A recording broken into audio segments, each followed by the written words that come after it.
In 1888, a satirical sketch appeared in the Victorian magazine, Funny Folks. It was a send-up of a real-life trial. You say the prisoner was begging in the Strand? Yes, Your Worship. The policeman's real name was Sergeant Holmes, but to the wags at the magazine Funny Folks, he was Constable Robert Emotional. The joke's in the name, you see. Please, Your Honour, he said he hadn't tasted food for 2 whole days and he had a starving family at home. And so I have, worse luck. You hear him, Your Worship? Isn't it pitiful? I must point out, Constable, that these exhibitions of feeling are slightly out of place in a police court. The prisoner will go to jail for 7 days. A policeman in tears. Extraordinary.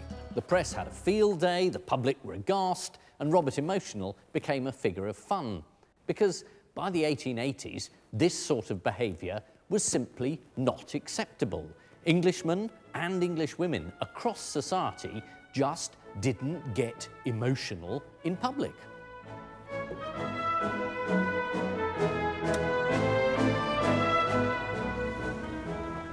Nowadays, of course, if we don't show our feelings, we're said to be cold and labelled repressed.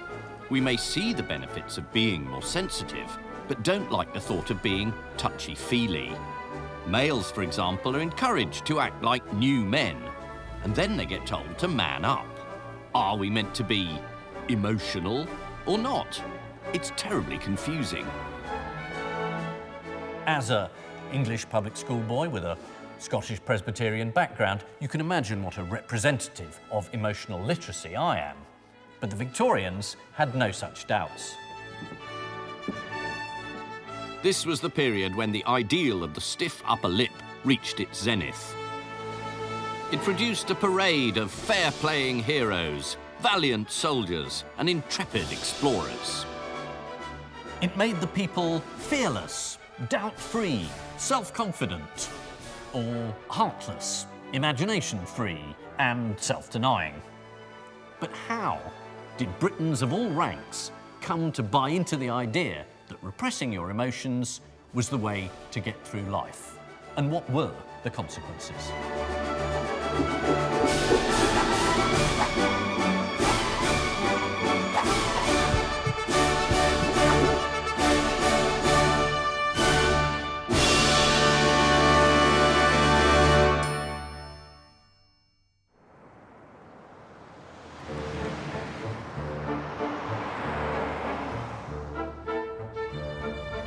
It was famously said of the Battle of Waterloo that it was won on the playing fields of Eton. That was a tribute to the character of men turned out by the English public school. I'm heading back to my own, which, for good or ill, undeniably helped shape mine. When I used to come back at the beginning of term, I was initially, I'm always a bit homesick. I was leaving my parents, I'm leaving my sister. But then there was also an excitement. I mean, I was going to see my friends again. It certainly made you very independent from an early age. Essential attitude was, you know, don't make a fuss about it, get on with it, which we all did. This is Ardingly College in West Sussex.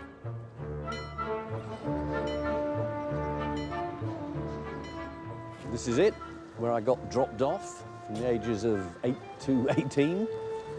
Usually with a trunk, huge trunk and a tuck box, and you had to get someone to help you carry it up the stairs. Ardingly may now look like a conservative institution. But when it was founded in 1858, it embodied educational reform and a progressive mindset. Public schools in the past, like Eton, Harrow and Rugby, had been mainly for the aristocracy. But by the 1850s, aspirational parents from the growing middle classes thought that their boys, if taught the same values, would also measure up. a wave of new schools was founded, where these boys could be taught to be gentlemen. Ardingly's founder, who set up 9 of these schools, was very clear on how to do this. Now, there he is, the founder, Nathaniel Woodard. A severe-looking man. He wrote a terrific document called A Plea for the Middle Classes, and he lays it all out. It's for gentlemen of small incomes, and by this he includes the sons of clergy, sons of army and navy, sons of solicitors, sons of tradesmen, and the important thing was to get them here. He wrote, the chief thing to be desired is to remove the child from the noxious influence of home.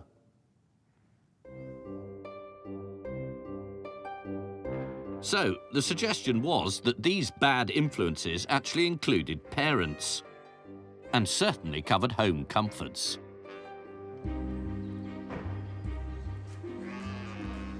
My dormitory was up there. 35 boys, 1 room, no curtains, not much heating. A good view.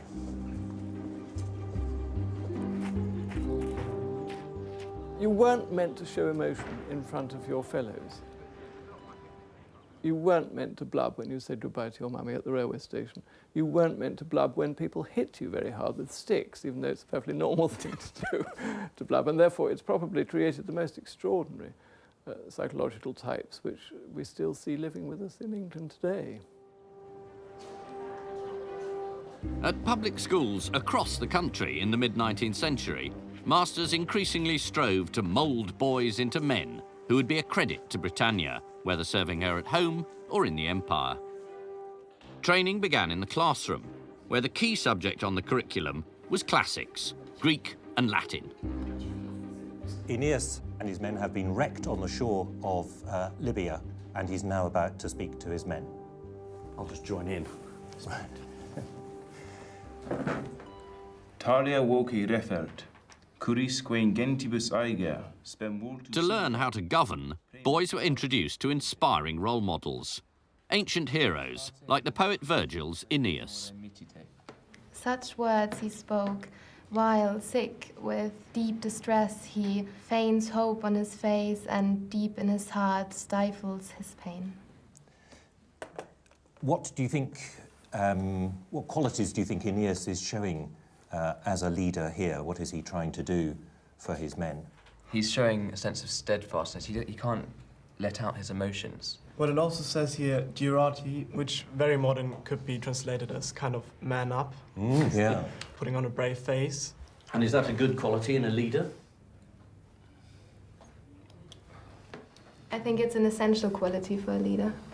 To pretend everything's going fine.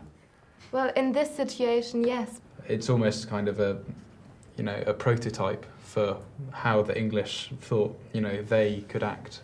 The young British men out in the colonies, for example, would take on the role of Aeneas.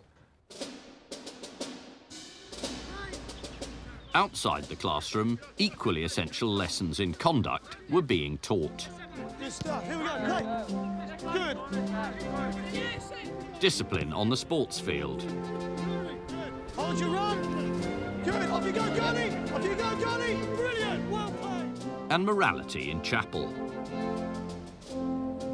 A popular new idea summed up the spirit of the age, that godliness need not exclude manliness, a combination dubbed muscular Christianity. Good. Keep it moving, keep it moving. There was a worry that hearty, virile boys might see Jesus as a bit wet. So, his teaching needed beefing up. Different class, mate. Well done. Play. Well, I mean, you can't imagine putting Jesus in charge of a hill station in India or a regiment, because obviously the fellow wouldn't have any discipline. And so muscular Christianity is obviously the exaltation of strength. It's the idea that a decent person keeps order, both over himself and over the world, with a bit of help from the Almighty, but if the Almighty is not interested, an English person can do it on his own. Everything about schools like Ardingly was designed to work together in a sort of social, almost moral engineering project. The physical education on the playing field, the spiritual education in chapel, a very particular classical education in the classroom, all working together to create a product. The English gentleman, the British officer, the imperial administrator. And in 1864, a royal commission, no less, made it official. It declared that the public school, at best, could be used as an instrument for the training of character, where boys could learn to govern others and to control themselves.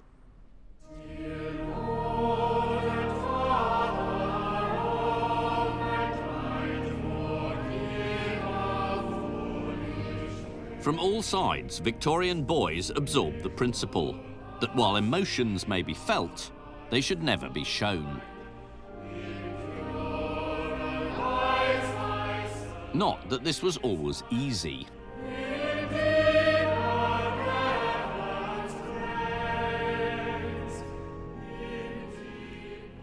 These are the letters home from a boy called Charles Herbert Shaw, Charlie, writing to his mother, who he addresses as Dear Ma. The last 3 or 4 days it's been raining. Sunday was very hot. I went out with a master and got some violets and primroses. I send you one of the violets, and he's put it in, you can still see the mark of it.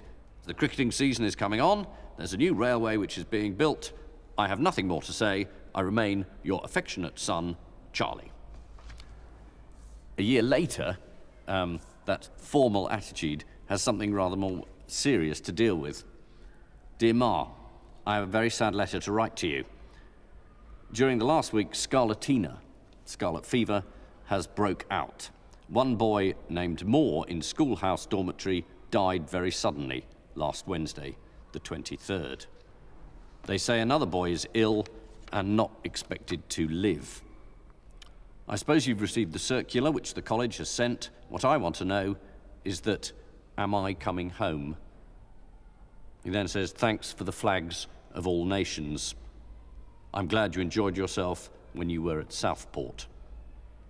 A week later, he writes again. He hasn't gone home. His parents haven't come and picked him up. He says the fever is still going strong. Between 20 to 30 boys are ill with it. 5 boys are prayed for. Only 28 boys are left. Then having described this sort of rampaging epidemic, he says, I'm sorry, you've got a cold. And then tells his mother, I'm learning algebra. And then he signs off Charlie.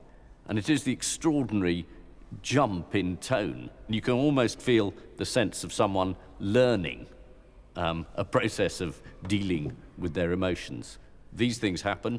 He's been left there to stick it out, because that's what you do. And you do it by restraint.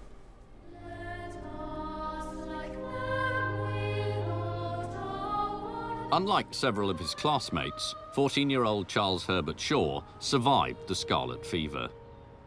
He went on to a career in the army, a successful product of the system.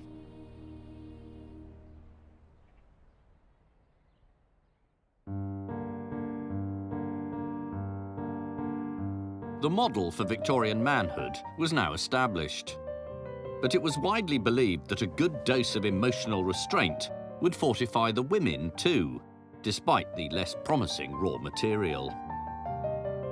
Middle-class women, conditioned to be wives and mothers, were learning how to minister to the shrine of the Victorian home, and to preserve a haven of calm and happiness, no matter what life threw at them. Their lives were extraordinarily difficult, giving birth to any number of children, well over 5 or 6, and losing some of them and suffering enormously in childbirth. So they are having to exhibit a steeliness on the home front that is basically the equivalent of stiff upper lip. They are very good at suffering. That's what all the literature about women in this period says. Women are very good at maternal altruism, sacrificing themselves and suffering in silence. This is a very backhanded compliment, of course, to say to women, you're so great at suffering and having no power, please carry on doing it.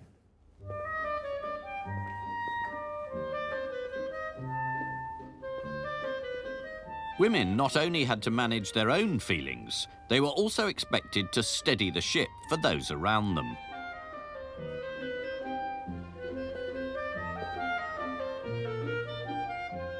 This duty was the subject of popular paintings, like this one by George Elgar Hicks at the Museum of London.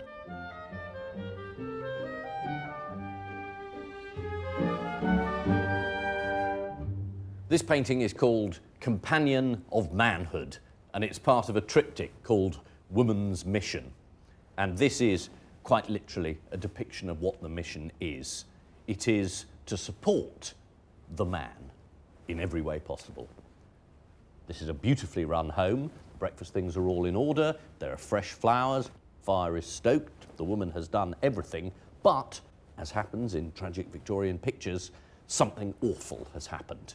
And we can tell that because the husband has opened the letter, dropped the envelope, which has a black border, so someone has died. There's been some tragedy, and his face, which you're drawn to up the diagonal, his face is hidden in his hands. What we can see is the reaction of the woman, and her face there is, it's noble, it's compassionate, it's restrained.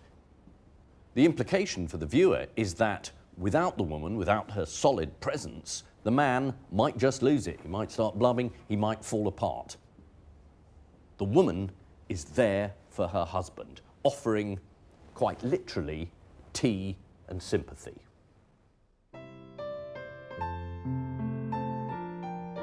For these companions of manhood across the country, guidance was helpfully at hand in the form of instruction manuals. Not for the women, the advice of ancient poets, but instead the sage words of a Mrs. Sarah Ellis.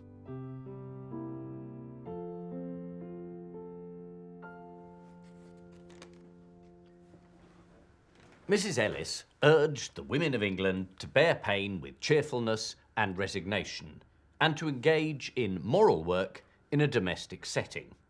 And this is clear from the titles of her best-selling books: Daughters of England, Wives of England, Mothers of England, and the works are full of words like influence, responsibility, and character. But Mrs. Ellis also recommends something key to the development of the psychology of the stiff upper lip in the decades to come. By the mastery of judgment over impulse, she, the ideal woman of England, will be able in time not only to appear calm, but really to feel so. What she's arguing is that by controlling their facial expressions, and consequently the feelings that give rise to them, her readers will be able to train their emotions and bury them so deep they don't even have to acknowledge them. That level of emotional reserve would later come to be seen as emotional repression, and once Freud started his work on the human psyche, would be considered to be potentially extremely damaging.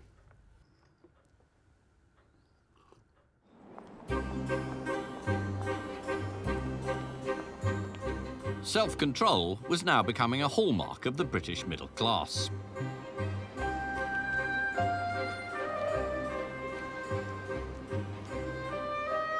But it would take a violent and bloody event overseas, the Crimean War of the 1850s, to demonstrate that this quality might also be found in the lower orders.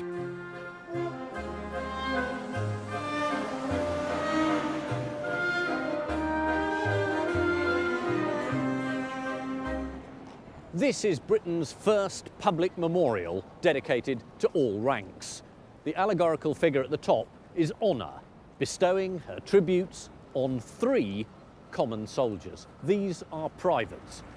Their faces are carved ideally. They are looking determined, resolute, and noble.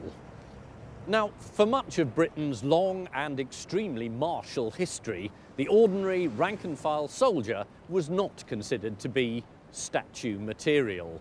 Too often they were perceived as lazy, drunk, ill-disciplined, thieving, mutinous, or worse. The Duke of Wellington once memorably referred to his own army as the scum of the earth. But this monument shows what changed in the Victorian era. It was a more democratic ideal in tune with the spirit of the times. Now, any Briton could be put on a national pedestal. This change in public opinion was not a consequence of anything new in how the war was waged, but in how it was seen back home.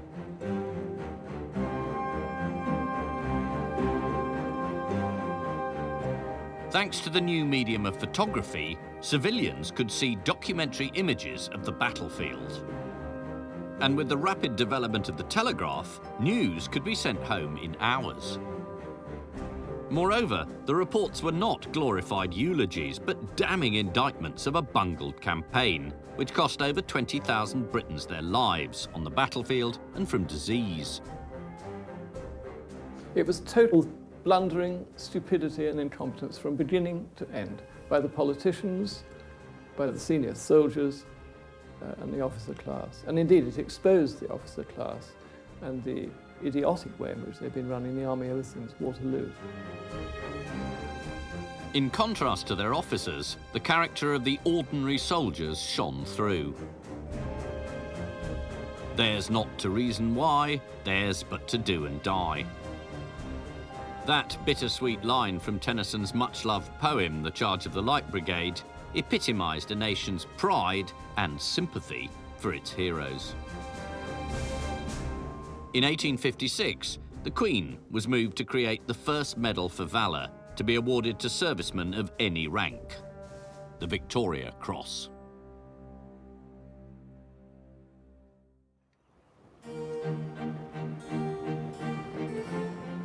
A reputation for duty and resilience under fire is one of which the British squaddie remains proud.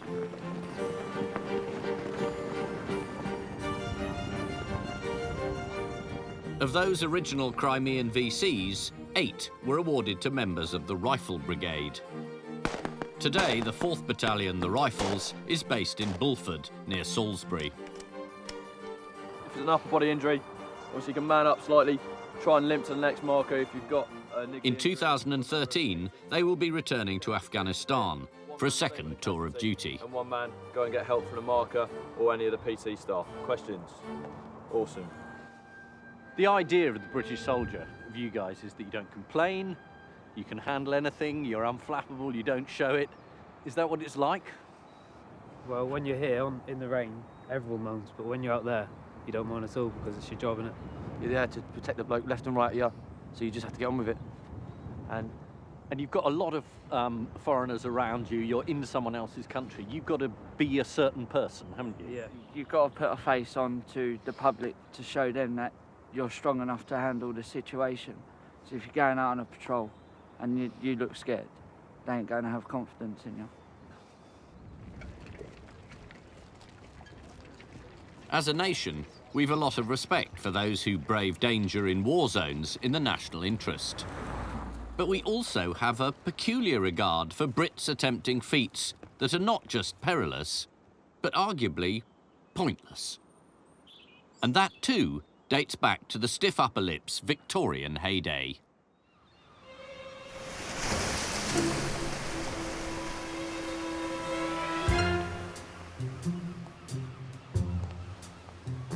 Meet Captain Matthew Webb.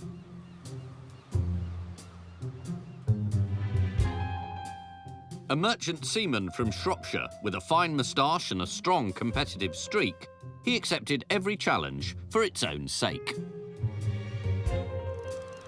In 1874, Webb took on an unlikely opponent in a swimming contest. A Newfoundland dog.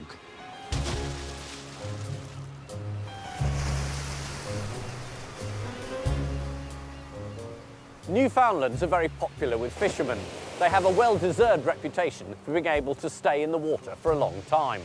Webb boasted that he had greater stamina than any dog. So bets were taken and both competitors entered a fairly choppy sea.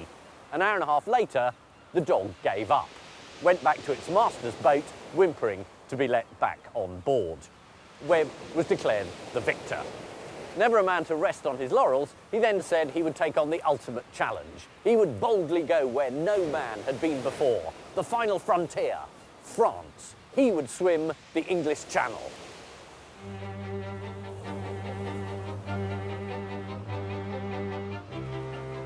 Webb's challenge was deemed impossible by fellow swimmers, and to the French it was une folie anglaise.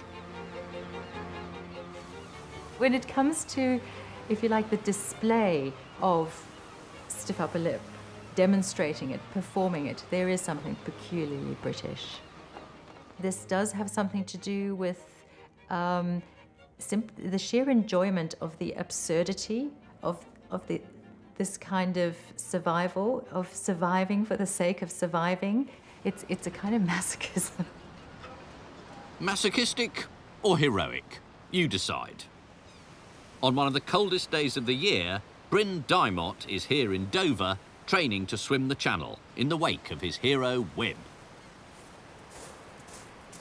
Hi, Bryn. Oh, hi, Ian. What are you putting on yourself? A bit of Vaseline, just Right. to help. A bit salty in there. And is that what they would always have put on? No, in the past, someone would have used lanolin, that's sort of channel grease. That's what most people would use for a real solo attempt. What about Captain Webb? He used porpoise oil. Porpoise oil? Porpoise oil, yes. Really smelly stuff. Believed that it would offer him a little bit of thermal protection. And did it? I don't know, but we do know that it attracted the porpoises, and it's rumoured or written that the porpoises came and had a little swim with him during his crossing. And is Captain Webb, he's a hero of yours? Absolutely. He was the very first person to swim the Channel, 1875, and he did it breaststroke. Was it a more gentlemanly stroke? Very. You could see what you were doing? Absolutely, and well, Matthew Webb had all sorts of tricks that he would perform in the water. Right. Breaststroking, eating, drinking, glass of port in one hand, a cigar in the other. It's true. Do you do any of that? No. No. Why? Would you have a glass of port handy? No. I'm sorry to ask this, but no wetsuit? Definitely not. You can swim. Is that offensive? No, well, no, it's not. But if you want to use a wetsuit, that's fine. But Matthew Webb didn't, and I want to be a channel swimmer, not somebody who has swum the channel. There's a difference. A channel swimmer doesn't wear a wetsuit. Fair enough. Look, I'm not going to hold you up any further. You must get on. Thank you very much. You're obviously not feeling the cold. No, I am not going to join you. All right. Okay. Well, it was nice of you to come down.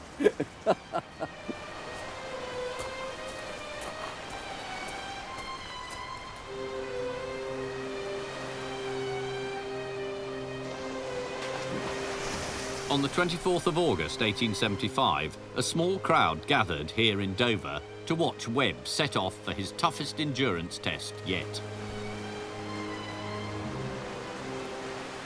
Webb had to battle turning tides, agonising pains in his muscles and being stung by a jellyfish, but he swam on at a steady 22 strokes a minute.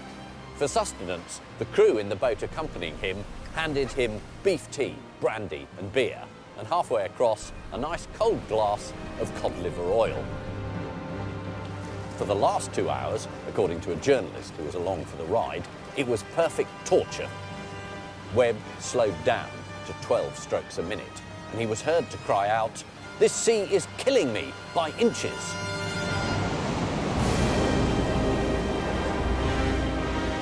After 22 excruciating hours, Webb eventually reached the shores of Calais. So how did he feel, as all good journalists are primed to ask then and now? Had he been on a journey? Had he given it 110%? Had it always been his dream? No, all Webb would admit to was a peculiar sensation in my limbs, somewhat similar to that which is often felt after the first day of the cricket season. The public swooned. British understatement, manly humility, and a reference to cricket. He went straight into the Victorian pantheon of national heroes.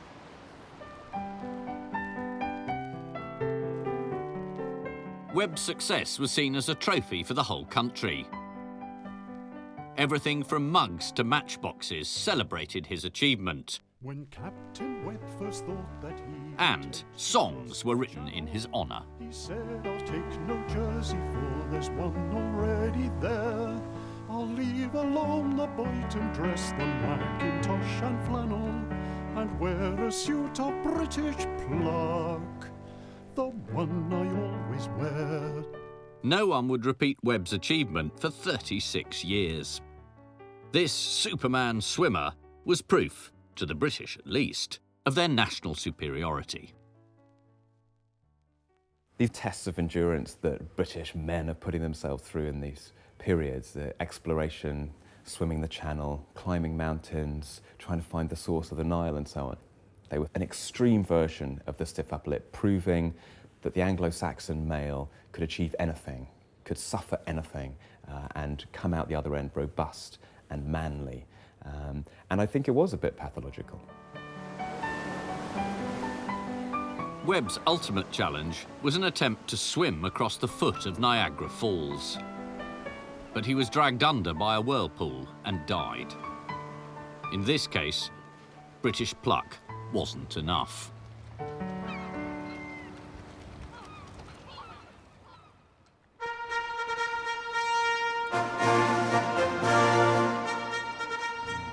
The British people's supreme confidence in their physical, mental and moral hardiness underpinned their achievements in the growing empire. This is what so many of those public school boys had been trained up for. They needed to be able to stare danger in the face and walk straight towards it.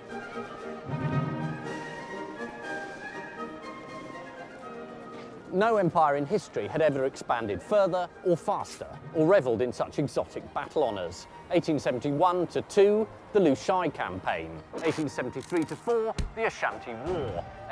Between 1870 and 1900, British territory increased by over 50%. The battles of Rorke's Drift and Ulundi.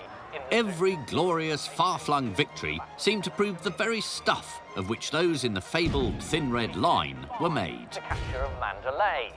By her Diamond Jubilee, the Queen Empress Victoria famously ruled over a quarter of the world's population. 1898, the Battle of Omdurman. In fact, there wasn't a single year in the entire reign of Queen Victoria when British forces were not fighting for the empire somewhere across the globe. And the public back home lapped it up. High-spirited adventure stories by the likes of Rider Haggard, Rudyard Kipling and the prolific G.A. Henty thrilled a British society increasingly besotted with imperialism.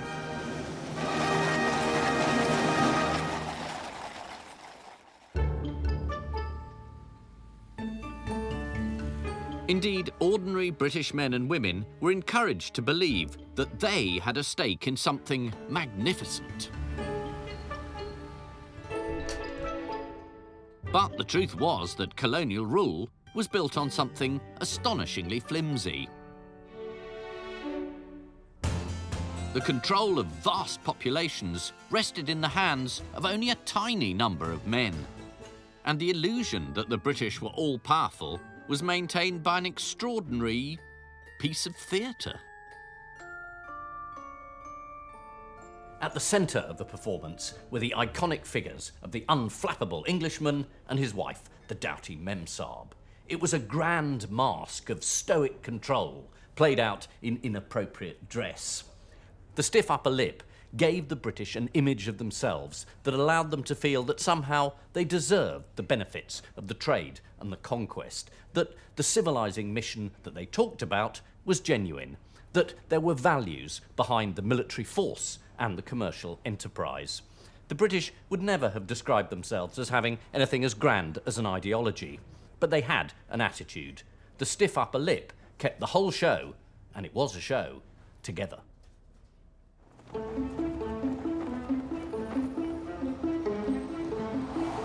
The days of empire might be over, but its legacy does live on in the 21st century.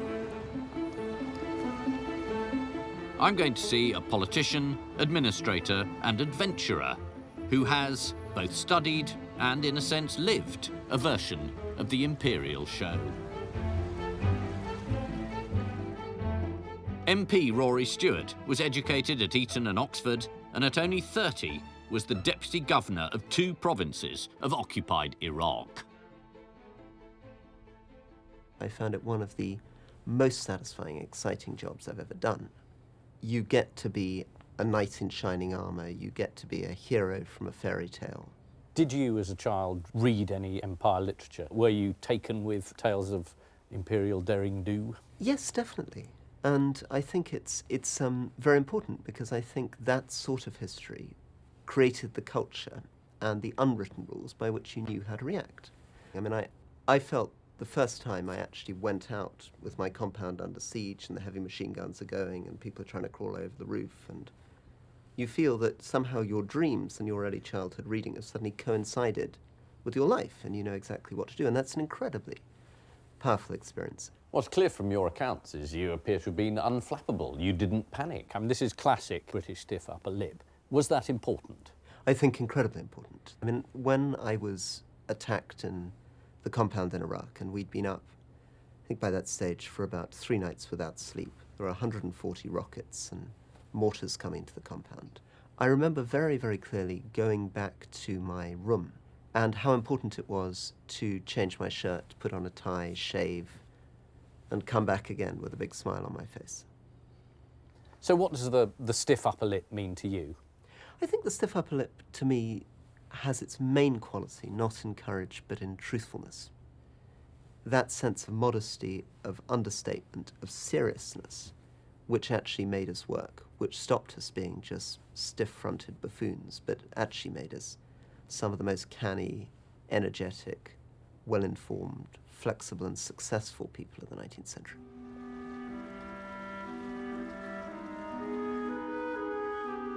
There's no doubt that this British attitude was critical to the nation's success. But as the empire went from strength to strength, this national achievement started to be regarded as somehow racially determined. The imperial mission appeared to be gaining the stamp of scientific credibility. Anthropologists believed they'd found proof of a racial hierarchy, with so-called savages at the bottom and civilized Anglo-Saxons at the top. And how did they arrive at this, to us, shocking and suspiciously convenient conclusion? By taking a ruler to the human body.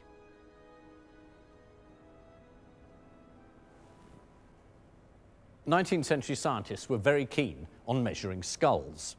And this is an authentic piece of apparatus, and I come out at 160 millimeters. Now, if we compare that with this skull, which is that of an African, you see, mine is much bigger. Therefore, as a European, I have a much bigger brain, and I'm much cleverer.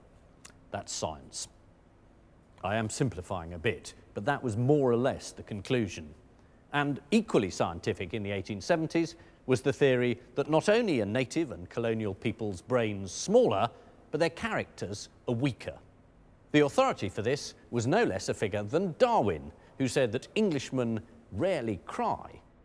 He deduced this from comparing the emotional restraint of his fellow countrymen with the emotional incontinence of native people. He wrote, "Savages weep copiously from very slight causes." He gave the example of a native chief in New Zealand who had cried like a child because the sailors spoilt his favourite cloak by powdering it with flour.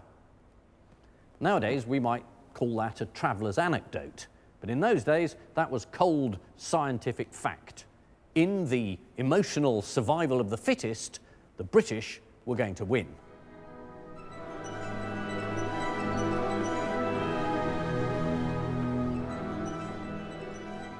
Science seemed to be confirming what the British had suspected all along. As the great imperialist Cecil Rhodes is supposed to have said, to be born an Englishman is to win first prize in the lottery of life. The new suggestion that national success was based not on divine providence, but a sort of racial evolution, added a rather darker side to the triumph of the stiff upper lip. In the later 19th century, there was a shift from Darwinism to what became known as neo-Darwinism, or sometimes ultra-Darwinism. And if you like, it hardened the kind of the scientific racism of the time.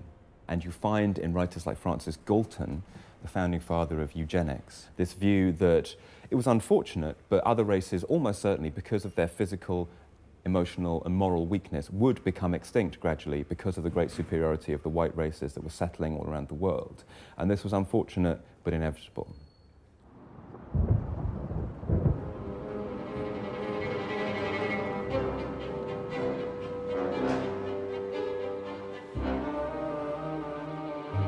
Whilst across the globe the white man seemed to be forging ahead, closer to home it appeared that the Anglo-Saxon race was under threat from within. The underbelly of Britain's industrial slums. Glasgow was grandly known as the Empire's second city. But there were worries about the degenerate stock of its poorest elements. And this was a time when Britain needed them to be on side.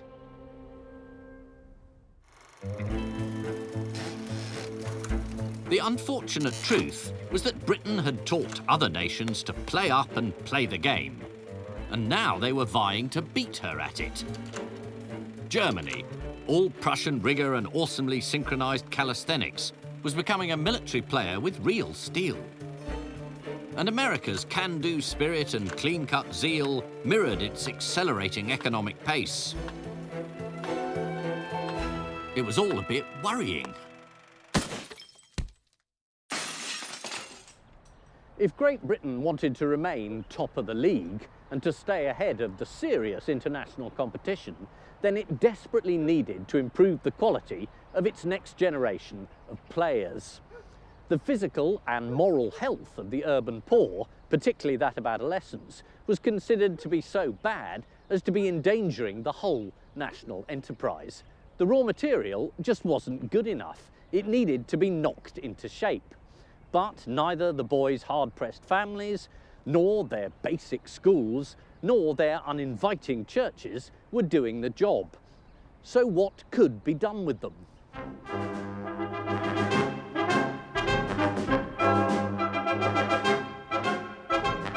The solution was obvious. The instilment of military discipline, moral fibre, and a lot of jolly good fun. Company fall in. Everyone's heard of its more famous cousin, the Boy Scouts, established in 1907. But 24 years earlier, in Glasgow, Sunday school teacher William Smith founded this pioneering group. God our Father. The Boys Brigade. Activities of the Boys Brigade. We are part of this company. This is the 5th company of the Boys Brigade in Glasgow, going strong since 1885. Amen. The Boys Brigade had what was in every sense a mission statement: the advancement of Christ's kingdom amongst boys, and the promotion of habits of reverence, discipline, self-respect, and all that tends towards a true Christian manliness. It's the perfect expression of classic Victorian muscular Christianity, but this time geared towards the working classes.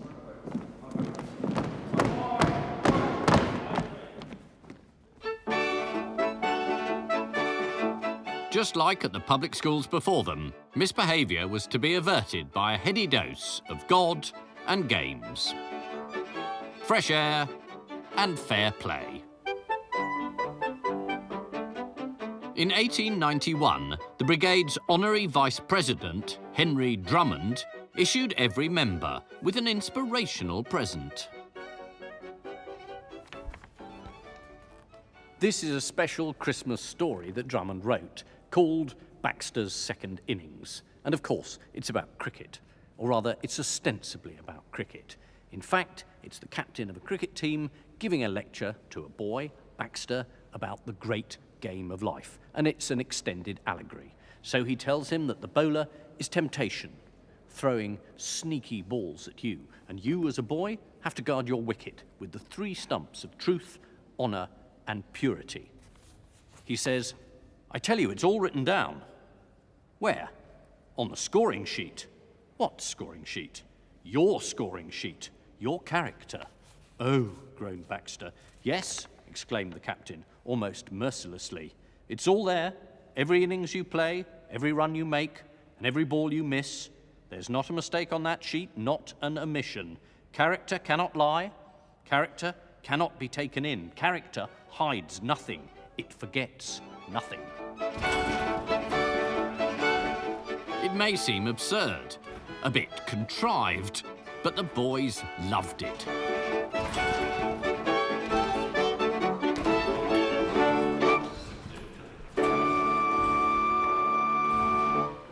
So what does it feel like wearing the uniform? It feels really good because you feel proud and that you're a part of something, like a community. And well, I feel really proud and good in it. How much religion is there? There's a lot. Yeah, a lot-ish. Yeah, a lot-ish, yeah. Do you feel it's keeping you in check? Or do you think it's, would you run wild if you weren't here? Possibly, yeah. So what does this give you then? Somewhere to go? Yes, Yeah. somewhere to go, something to do, Learn new people things. to be with.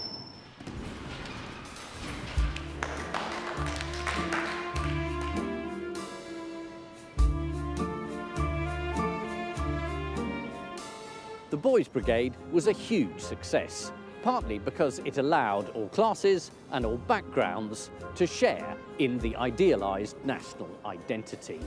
The stiff upper lip was, in a sense, being mass-produced. Drummond himself uses the word machinery to describe the new movement, which was designed for turning out boys rather than savages.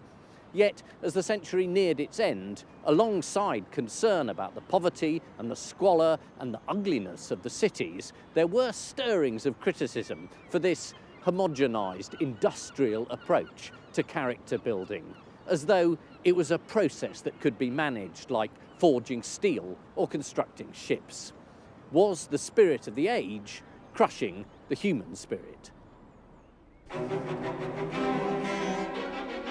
Some people thought the answer was a passionate yes. Towards the end of the century, there were cries of dissent against the dehumanising effect of Victorian culture. They came first from a group of artists, designers and writers. The aesthetic movement, as they became known, thought human potential could best be developed through art. They thought the beauty of a bridge was more important than its function, and they celebrated uniqueness over conformity. Their self-appointed spokesman and pin-up was Oscar Wilde, with his flamboyant attire and hedonistic lifestyle. Wilde described Oxford, where he studied, as the most beautiful thing in England. No small praise, because for Wilde, nothing could possibly be more important than beauty.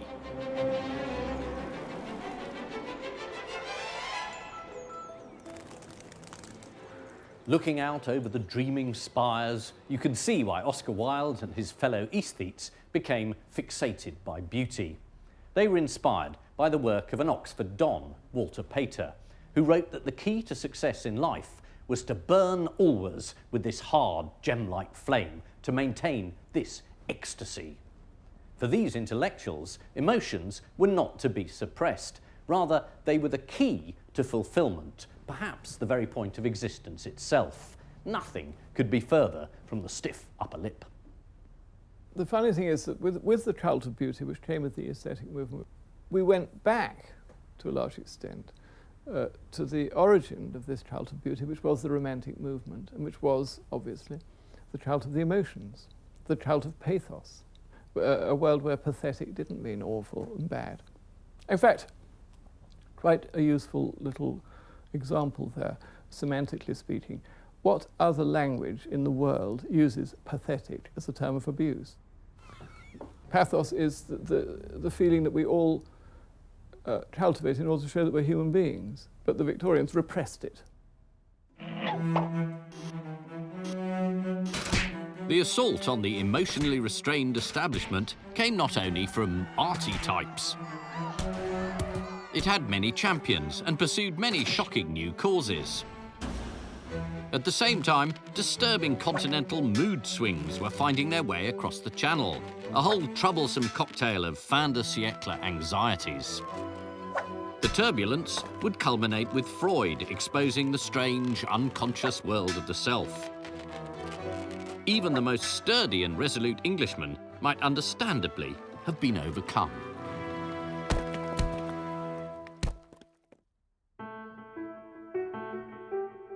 One disaffected intellectual who nonetheless understood the deeply conservative nature of the English character was the writer E.M. Forster.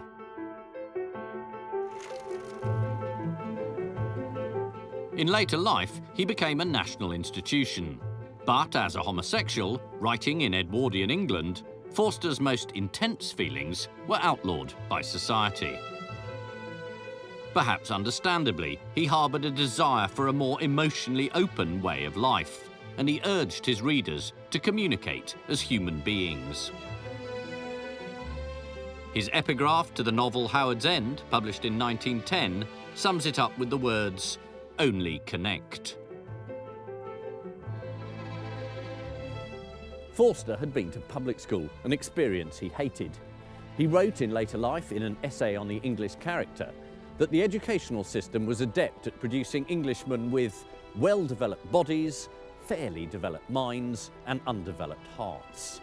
Forster didn't believe that the English were innately unfeeling. It was just that they had been taught to, as he put it, bottle up their emotions. And it was this entrenched self-control that Forster saw as not only limiting for the individual, but also extremely dangerous. In his 1907 novel, The Longest Journey, the hero, Ricky, who's been bullied at public school, urges a girl whose fiancé has just been killed to express her feelings, to mind. It's the worst thing that can ever happen to you in all your life, and you've got to mind it. You've got to mind it. They'll come saying, bear up, trust to time. No, they're wrong. Mind it.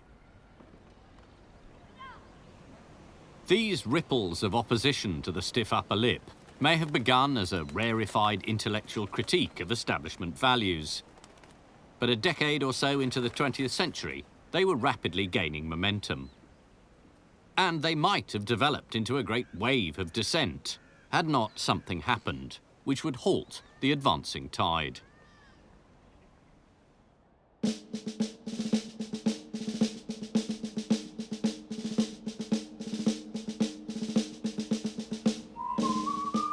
In 1914, thousands of young men, fresh from the playing fields of Great Britain, had to prove their mettle on the battlefields of France. Many hoped they could live up to the soldier heroes ingrained in their consciousness. And the press fueled this patriotic resolve.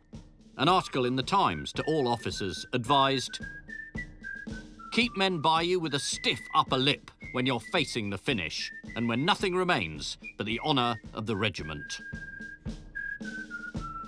And resolve was never more necessary than at the front, when rallying the men to go over the top.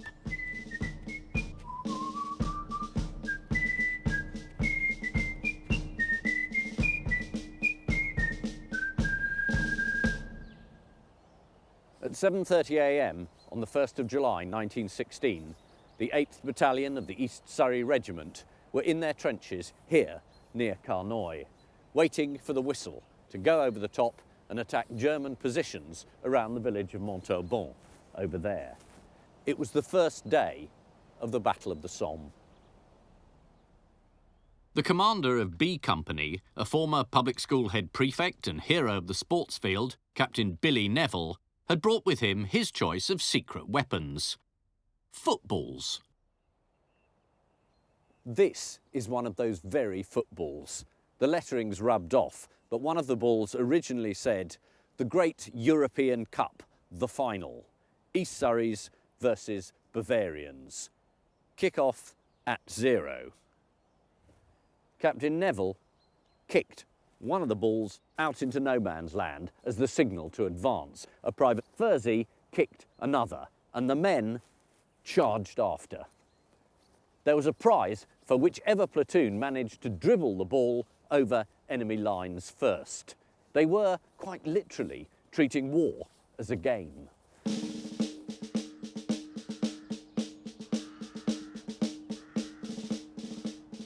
To us, it seems ludicrous, but to Neville, the football was a standard, a rallying point for the troops, something familiar and inspiring amidst the noise and the horror. And in a sense, it worked. They took the village and the German lines. Incredibly, the football survived. Captain Neville didn't.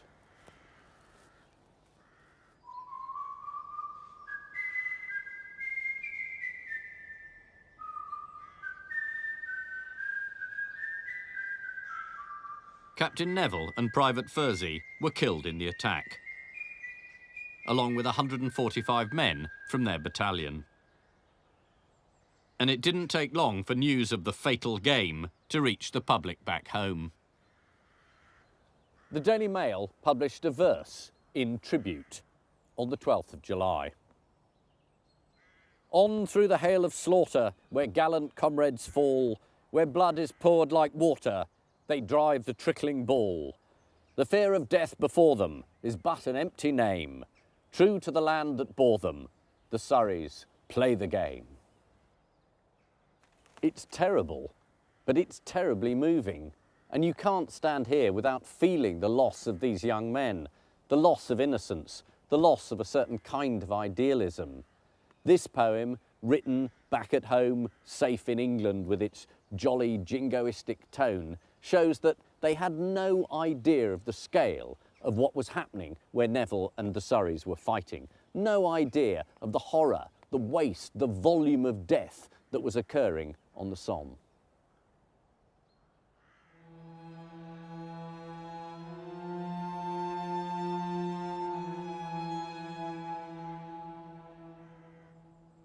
Nearly 20,000 British men died on that first day of the Somme alone. This stands as the worst loss of life in one day in the history of the British Army.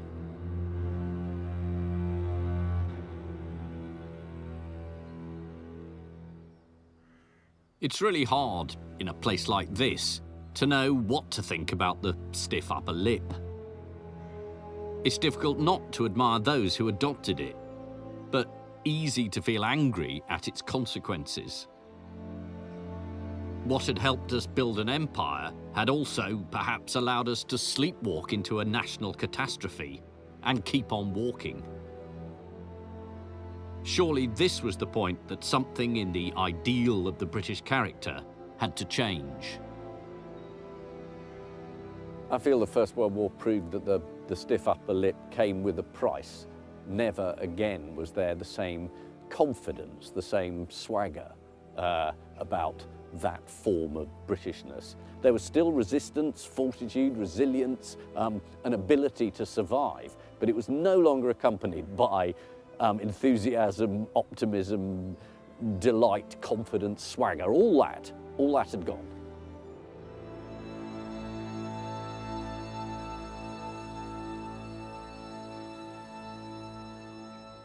So was this the end of the stiff upper lip? Or would it prove more resilient and more adaptable than that? Hold on. Next week, we keep calm and carry on. Control.